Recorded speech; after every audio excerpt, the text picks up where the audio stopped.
en este congreso de los que han estado en la cumbre de poder ha recibido algún milagro? ¿Podrían levantarme la mano como señal físico, espiritual? Levanten las manos los que recibieron algún milagro durante esta cumbre de poder. Levanten la mano bien en alta, quiero verlos. Muchísimos. Ahora, honestos, brutalmente sinceros, ¿quiénes no recibieron un milagro y todavía lo están esperando?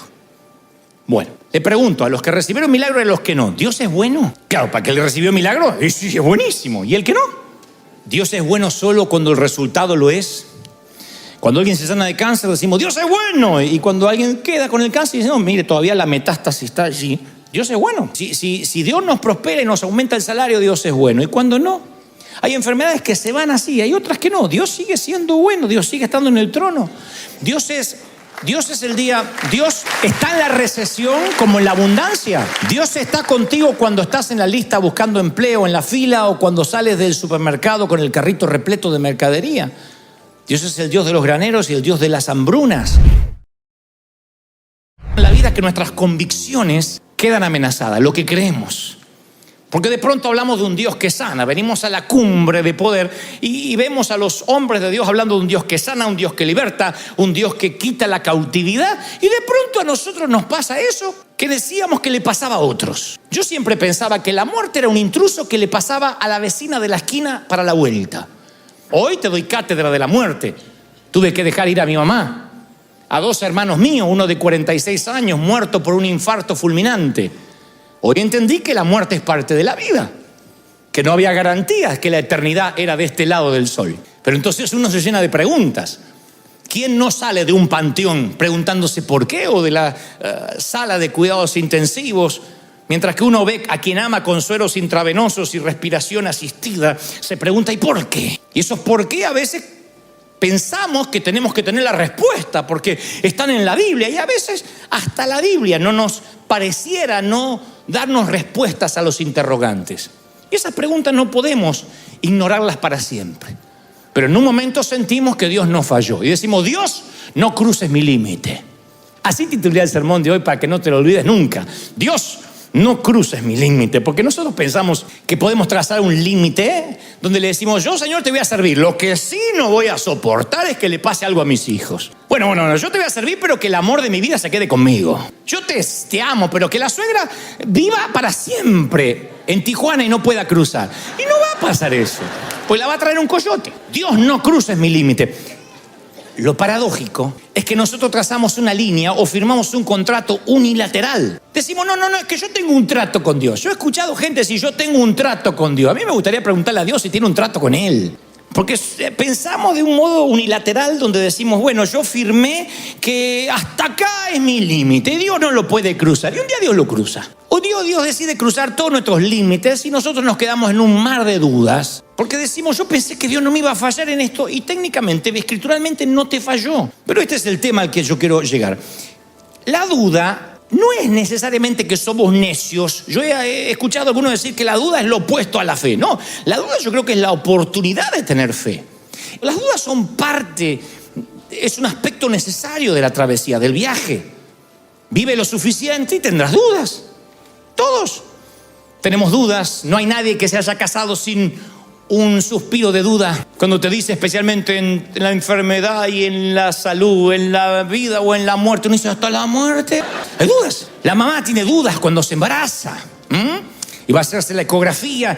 Y lo primero que pregunta la mamá ahí, ¿tiene todos los deditos? ¿Tiene todo? ¿Tiene la cara del padre? Sí. Y yo leo la Biblia y encuentro un montón de gente que dudó. Yo veía a algunos, nada más veía a Salomón, a Job, a David, a Jeremías. Pero el que más me llama la atención, un poquito más contemporáneo en la nueva dispensación de la gracia, es Juan el Bautista. Jesús dio un halago increíble de él. Dijo, no hay un hombre nacido de mujer que sea como Juan el Bautista. Juan el Bautista le prepara el camino al Señor. Y yo no soy digno de desatarle los cordones de la sandalia. No soy digno de atar su calzado. Él era el que le abrió el camino, la punta de lanza de Jesús. Y ahora yo veo que está bajo el arresto de Herodes, dentro de la oscuridad de una celda, Juan el Bautista. Nada era igual, lejos del río del bautismo, lejos de la mayor revelación ocular que un ser humano pudo tener. No aparece otro momento en las Escrituras ante los ojos del hombre que la Trinidad esté a pleno como en el Jordán. Que Jesús está bautizándose allí, el Espíritu Santo desciende como paloma y Dios habla desde el cielo: este es mi Hijo en el cual estoy complacido. Ahí estaba la Trinidad a pleno. Y Juan había sido partícipe de eso. Ahora él está en una celda y manda a hacer una pregunta. Él le dice a su gente, él no podía salir, estaba privado de su libertad. Entonces envía a unos muchachos que trabajan con él y dice: pregúntenle si es él el que va a venir o esperamos a otro. No puedo creer. ¿Cómo es él el que va a venir o esperamos a otro? Pasó poco tiempo desde que bautizó a Jesús. La Biblia no da luz que él tuviera un tema de senilidad o que haya perdido su juicio cabal. Pero no pudo evitar hacer una pregunta pragmática: ¿eres tú el verdadero? Y yo pregunto, si esto pasa con un hombre nacido de mujer, el mayor hombre que ha nacido de mujer, no nos deja exento a nosotros de dudar en algún momento. Uno empieza a preguntar, a compararse y a sentirse que algo funciona mal. Entonces yo buscaba en las Escrituras y le digo: Señor, me prestas los oídos cada domingo de esta gente, dime qué les puedo transmitir. Y Él me lleva inmediatamente al Juan capítulo 20, a la presencia del más notable dudoso de la historia, uno que nos hemos empecinado en transformar en villano. Yo le pregunto a cualquiera de los discípulos: ¿cuál era el peor villano? Todo el mundo te dice Judas, ¿o no? No tu hijo que dejaste acá, es Judas. Judas es el verdadero. Otros dicen Pedro, porque Pedro negó al Señor. ¿Y el tercero quién es siempre? ¿Quién está en el podio de los canallas? Tomás. Sí, porque Tomás dudó. No hay que ser como Tomás. Hasta hay una frase que han acuñado las madres sin tener Biblia: no seas como Tomás. Vamos a comer hoy, no seas Tomás, decía mi vieja, mi mamá. Entonces Tomás es como que uno lo ha estigmatizado, pero yo lo veo y digo: no, es el tipo obstinado que no acepta ningún rumor y que tiene siempre preguntas filosas. Siempre hay uno de esos que tiene preguntas filosas. ¿Y por qué? Y van a ver cómo se empiezan a identificar. Eso que dicen: ¿y por qué? Yo quiero saber. Tomás para mí es de esas mentes difíciles que necesitan nuestras organizaciones. No es que se equivocó en el casting Jesús, era uno de los amigos más cercanos. Hay una frase que pinta a Tomás de cuerpo entero, más allá de la popular que todo el mundo conoce, que ahora vamos a entrar. Dice Jesús, imaginen esto: está en el aposento alto, ya falta poco para que él vaya a subir a la cruz, y dice: ustedes saben a qué voy y saben lo que va a suceder. Y todos hacen aleluya. Nadie tenía idea de lo que iba a pasar, pero nadie se anima a preguntar. Tomás era el políticamente incorrecto, el que pregunta. Tomás, cuando Jesús dice: ustedes saben dónde voy y saben lo que debe suceder, hay un silencio. En la Biblia no dice que lo haya habido, pero me gusta leer lo que no está escrito, imaginarme que todos dijeron y Tomás dice: Señor, no tenemos idea dónde va. ¿Dónde te va? ¿Cómo podremos saber dónde vas? Ese es de Tomás. Alguien que hace las preguntas que los demás no dicen. Pregunta: ¿dónde? ¿Cómo vamos a saber dónde te vas? Él no acepta sutilezas, indirectas. Es amante del lenguaje directo, pragmático, no da nada por sentado.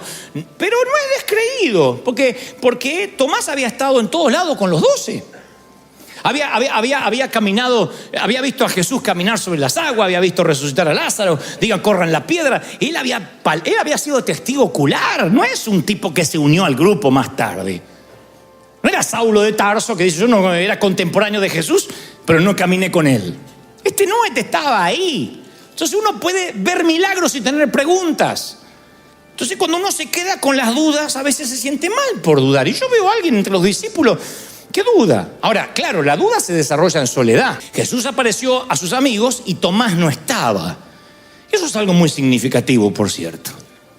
Que Tomás no estaba cuando Jesús se aparece. Claro, Tomás se perdió los fuegos artificiales, porque Jesús aparece y el muchacho no está. Y yo creo que no está porque las mentes independientes, los pensadores independientes siempre se apartan para pensar. No creo que él era un descreído. Él simplemente tenía demasiado desazón, desdén, y no estuvo allí. Y allí en la soledad las dudas crecen. Yo veo que Juan el Bautista está en la soledad de una celda cuando duda.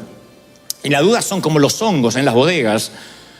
Y así también crecen en la frialdad del alma cuando estamos solos. Por eso la importancia de estar conectados, de venir a la iglesia, Porque uno ve la fe del otro y se contagia. Y a mí Dios no me sanó, pero a mí sí. Pero ¿sabes? No te preocupes, yo también una vez parecía que Dios me había olvidado y no fue así. No, es que me volvió el cáncer. No, ¿qué va a volver? Cuando Dios pone un punto, el diablo no pone una coma. Y al revés, cuando Dios dice, voy a continuar, nadie puede poner un punto final. ¿Tú lo crees de verdad, sí o no? Es maravilloso. Pero uno necesita conectarse, ¿no? Cuando uno está conectado, entonces eso es contagioso. Pero la duda, claro, demanda evidencia. Dice Tomás, frase, el credo de los escépticos. Si no viere en sus manos la señal de los clavos, y metiere mi dedo en el lugar de los clavos, y metiere mi mano en su costado, no creeré. Juan 20:25. Él dice, muchachos, sepan perdonar, pero yo voy a creer cuando lo sienta, cuando yo lo toqué. Tengo que hacer mi propia evaluación si no les molesta. ¿Está mal? Yo soy de esos. A mí me gusta hacer la propia evaluación. Así que Tomás dice, perdónenme, pero yo tengo que hacer mi propia evaluación si no les molesta. No podemos poner en un papel de villano a Tomás porque quiera validar las noticias. Él nunca descartó los milagros. Él quería comprobar la evidencia personalmente. Yo quiero tocar. Y están los registros de las Escrituras, porque él es un hombre que estaba cerca de Jesús. Él dijo, perdóneme, yo sé quién es. A lo mejor Pedro te pareció verlo. A lo mejor fue una histeria colectiva porque todo el mundo quería verlo y les pareció. Yo quiero tocar. Pero qué tipo que duda. No, es un tipo que tiene mente difícil, que quiere ver. Quiere saber si esto ocurre. Porque la duda te lleva a Cristo. La duda hace que uno siga preguntando. Mismo cuarto. Mismo sitio 8 días después. Dice, 8 días después estaban sus discípulos dentro y con ellos Tomás. Ahora sí está ahí. Lo cual me dice, ¿qué hace que Tomás ahora sí está 8 días después de haber supuestamente dudado? ¿Por qué no se mandó mudar? No, ustedes están locos, el tipo está muerto. No va a resucitar. No, él estaba ahí 8 días después. Y Jesús, estando las puertas cerradas, entra, o sea, traspasa la pared. Y se pone en medio y le dice, pasa a vosotros. Juan 20:26. Yo pienso, qué significativo que él se quedó entre ellos. Porque la duda dice, me quedo e investigo. El descreimiento dice, ustedes sigan acá, yo me voy. No, la duda se queda. Él se queda para hacer preguntas y por eso recibe las respuestas. ¿Cuál de todos los discípulos tuvo la memoria táctil de Dios, de Dios hecho hombre? ¿Quién de todos pudo decir, yo lo toqué? Yo metí los dedos. El único que había tocado. Este es Tomás. Luego le dijo a Tomás, pon aquí tu dedo, mira mis manos. Y acerca tu mano y métela en mi costado. No seas incrédulo, sino creyente. Y uno dice, wow, tuvo que tocar para creer. No, Tomás dijo lo que los demás no se animaban. ¿Cómo lo sé? Porque más adelante dice Lucas 24:38. Y él les dijo a todos, ¿por qué están turbados? Y vienen estos pensamientos a vosotros. Miren mis manos, miren mis pies. Palpad y ved. Ah, ya no es solo Tomás. Los otros también, nada más que se hacen los espirituales. Palpad y ved, porque un espíritu no tiene carne ni huesos, como veis que yo tengo. Y diciendo esto, le mostró las manos y los pies. Palpad y ved. Eso es increíble. No, pero yo vi que aquel se sanó. Pero tú quieres palpar y ver. Vamos. Pregunta sencilla, respuestas pragmáticas. Sencilla. Pregunto. ¿Quién en este congreso de los que han estado en la cumbre de poder ha recibido algún milagro? ¿Podrían levantarme la mano como señal físico, espiritual? Levanten las manos los que recibieron algún milagro durante esta cumbre de poder. Levanten la mano bien en alto. Quiero verlos. Muchísimos. Ahora, honestos, brutalmente sinceros, quienes no recibieron un milagro y todavía lo están esperando. Bueno, le pregunto a los que recibieron milagro y a los que no, ¿Dios es bueno? Claro, para que él recibió milagro, sí, es buenísimo. ¿Y el que no? Dios es bueno solo cuando el resultado lo es. Cuando alguien se sana de cáncer decimos, Dios es bueno. Y cuando alguien queda con el cáncer dice, no, mire, todavía la metástasis está allí. Dios es bueno. Si Dios nos prospera y nos aumenta el salario, Dios es bueno. Y cuando no, hay enfermedades que se van así, hay otras que no. Dios sigue siendo bueno, Dios sigue estando en el trono. Dios es el día, Dios está en la recesión como en la abundancia. Dios está contigo cuando estás en la lista buscando empleo, en la fila, o cuando sales del supermercado con el carrito repleto de mercadería. Dios es el Dios de los graneros y el Dios de las hambrunas. No siempre, porque a veces decimos, Dios, no pase mi límite. Eso dijo Tomás, no pases mi límite. No hay cosa que yo no voy a tolerar. Y es un trato unilateral. Que decimos, Dios quebrantó, Dios está jugando sucio. Yo una vez le dije, Señor, tú juegas sucio conmigo. Miren qué cara dura la mía. tú estás jugando sucio conmigo porque yo te estoy sirviendo. Una vez que yo tenía que ir a predicar y uno de nuestros chicos volaba en fiebre y vomitaba sangre. Yo decía, Señor, esto no es justo. Como si yo hubiese hecho un trato donde, no, yo te predico, pero que no le agarre fiebre, ¿eh? Si no, no predico. Entonces de pronto empecé a pensar si Dios era bueno o no, cuando las cosas me iban bien o mal, y se me llenó la mente de un torbellino de dudas. ¿Podré seguir adelante? Porque a veces decimos, yo voy a ser decente, buena persona, pero Dios me tiene que bendecir. Yo voy a sembrar. Acá hay gente que cree, yo ya puse el diezmo y me viene a reclamar a mí. Tu problema con Dios. A mí me resulta, pero a mí no me resultó. Tal vez porque estás queriendo negociar con Dios. No estás creyendo en fe. Que 90% con Dios en la sociedad vale más que 100% sin Dios en la ecuación. Pero hay gente que lo que quiere es negociar con Dios. Por consecuencia, cuando empieza a vivir una escasez, siente que Dios cruzó una línea y hasta se olvidan de los tiempos buenos. José le dice al faraón, mira, van a llegar 7 años de una hambre tan intensa que hará que la prosperidad de Egipto se olvide.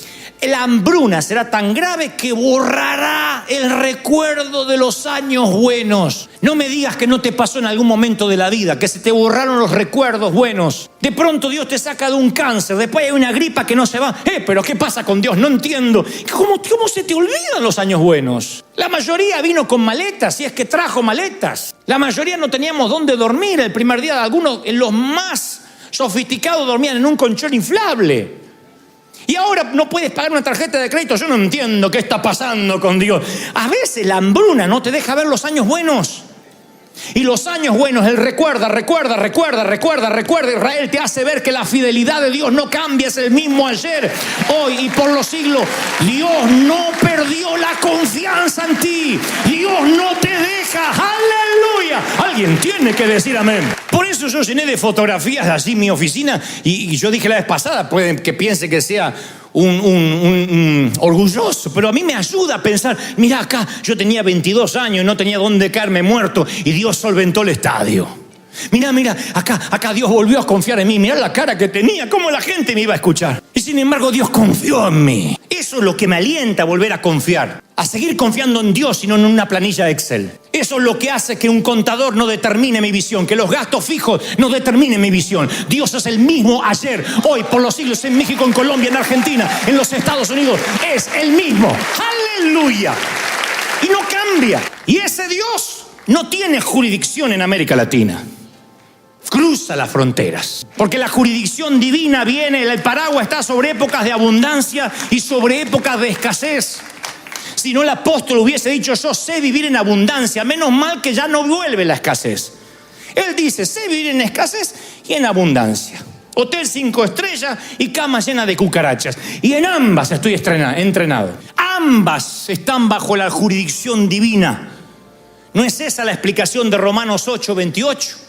Y todas las cosas a los que aman a Dios les ayudan para bien, conforme al propósito que fueron llamados. No dicen algunas cosas, cada cosa, todas las cosas.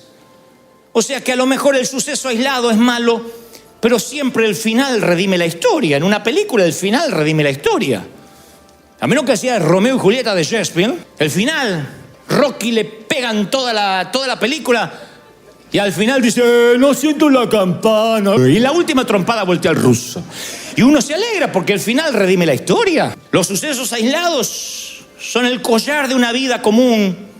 Como dije la vez pasada, las fotos en Instagram son fotos con filtro. Es una boda salpicada con una graduación. Pero eso no es la vida normal. La vida normal son días un poquito más grises. Y esos días grises componen la vida. Y uno va viviendo, logrando que la muerte te encuentre vivo. Y mientras que uno va haciendo camino al andar, como dijo el profeta Joan Manuel Serrat, mientras que uno va abriéndose camino, uno va descubriendo de que hay días malos, días buenos. Ese es el pronóstico. Dios se maneja por temporadas, pero al final todo se redime. Cuando uno toma un café, no está diciendo qué rico grano molido, o qué rico es el sobre, o el agua tibia. Uno dice la combinación de los elementos hacen un buen café, la cooperación colectiva. Y eso es en la vida diaria.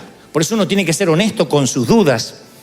Porque cuando uno las dudas las guarda. No tengo que dudar, me dijo el apóstol que tengo que confesar, me dijo el pastor que tengo que estar en fe. Uno guarda la duda en un cajón, y eso es nocivo, tóxico. Y pienso que las dudas, cuando uno no las abre, lleva tu vida espiritual a una bancarrota. Uno no puede glorificar a Dios. Pero una duda honesta nos lleva a declaraciones honestas. Mete la mano, Tomás, toca. ¿Y saben lo que dice Tomás? Toca y dice: ¡ay, Señor y Dios mío! Esa es la exclamación de Tomás. ¡Señor y Dios mío! Yo no me puedo dejar de emocionar, porque no hay mejor cosa que la declaración de un testigo hostil en una corte, de aquel mente difícil que dice: ¡Señor mío, yo lo vi! Está maravillosa la duda porque te lleva a una exclamación, principalmente si te cuesta creer. Mi papá no creía ni en la luz eléctrica, durísimo, duro. Y yo recuerdo que papá no creía ni en el diablo, ni en Dios, ni en los brujos, nada antes de conocer a Cristo. Entonces, cuando mi mamá se sana de cáncer, cuando mi papá ve la sanidad, mi papá era un tipo que tenía que tocar para creer. Si Dios no sanaba a mi mamá, yo no estoy hablándole a ustedes hoy. Él no es que venía a la cumbre de poder a recibir la unción. Él tuvo que ver a mi mamá que estaba preparando el ataúd y de pronto estábamos haciendo un asado celebrando que estaba sana. Ahí fue cuando él empezó a casa por casa en todo el barrio, de la mano mía, a llamar a los vecinos: venga, que vamos a celebrar que mi señora la sanó Dios. Yo soy católica. Sí, creo que nosotros también, no sé, pero venga, mi papá no entendía nada. Yo lo único que sé que era ciego y ahora veo. Entonces la declaración de un testigo hostil es fascinante. A mí me encanta cuando una mente difícil dice: wow, yo sentía a Dios acá. Yo sentía a Dios acá. Eso es maravilloso y eso es lo que dice Tomás. ¡ay, Señor y Dios mío! Miren, imagínense que la esposa de Sebastian Bach, Beethoven, Tchaikovsky, uno de estos grandes intérpretes de la música que componían obras maestras de 200 páginas, imagínense que deja una página ahí, se le cae una página de las 200 páginas de la obra maestra, se le cae una al lado de la cocina de la mujer que está limpiando o haciendo algo. Mira, le dice al marido: esto no es música, qué mal compositor, porque ella ve un fragmento de disonancia, ve un compás en tono menor, dice: esto no es música, cada vez estás peor, viejo, Y él, ¿cómo le explica que son 200 páginas? Pero ella agarró un pedacito nada más. Y nosotros a veces señalamos un tono menor, nuestro hijo enfermo, unas muletas, una silla de rueda, la hambruna, el divorcio, y decimos: esto no tiene sentido. Señor, esto no tiene sentido, esto no es música. Y nunca vemos las 200 páginas, vemos un pedacito, una mirilla en la puerta. ¿Qué sabemos de la vida? ¿Dónde estabas tú, Job, cuando yo hice el mundo? ¿Dónde estabas?, le dice Dios de manera irónica. Cuando yo ponía los océanos en sus cauces, nivelaba las montañas y creaba al hombre, ¿estabas tú? Digo, porque a lo mejor estaba ahí y no te consulté. A mí me ponen en las redes sociales: debería predicar más de la tribulación. Le digo: bueno, la próxima vez te pregunto a vos. Perdóname, estaba pidiéndole al Espíritu Santo revelación. Sabiendo que tengo tu celular, te pregunto qué tengo que predicar. ¿Dónde estabas cuando yo pagaba el precio? ¿Dónde estabas cuando yo oraba para decirme ahora lo que tengo que predicar? Y si las respuestas a nuestras dudas requiriese más megabytes de los que nosotros tenemos en la mente, porque esta leve tribulación momentánea produce un cada vez más excelente y eterno peso de gloria, dijo Pablo a Corinto. Yo te invito a vivir un día de sueños, una isla paradisíaca, con el hombre de tu vida, si eres soltera. Musculoso, cerebral, argentino. Bueno, está bien, no tan perfecto, de otro país. No, porque si no dice: me la puso muy alta la vara. Bueno, obviémoslo de argentino. Tipo común, buen mozo, huérfano, y estás con él. Y te digo: mira, son 24 horas de relax, de pasarla bien, pero tienes una milésima de segundo de aflicción. ¿Te la aguantas? ¿Qué aflicción? Y que el avión se va a mover un poquito antes de llegar. Ah, sí. ¿Quién va a rechazar la oferta? Bueno, Pablo dice eso. ¿Qué son 70, 80, 90 años comparado con la eternidad? Un vapor, un chasquear de dedos. Tu crisis, tu dolor no va a durar para siempre, pero tú sí. Tú vas a durar para siempre. Las aflicciones del tiempo presente no son comparables con la gloria venidera, le dice Pablo a los romanos, que viene a manifestarse. Entonces, deja que el compositor termine la sinfonía. Deja que el windsurfista baje de la tabla. Deja que termine la película, que aparezcan los créditos antes de evaluar tu vida.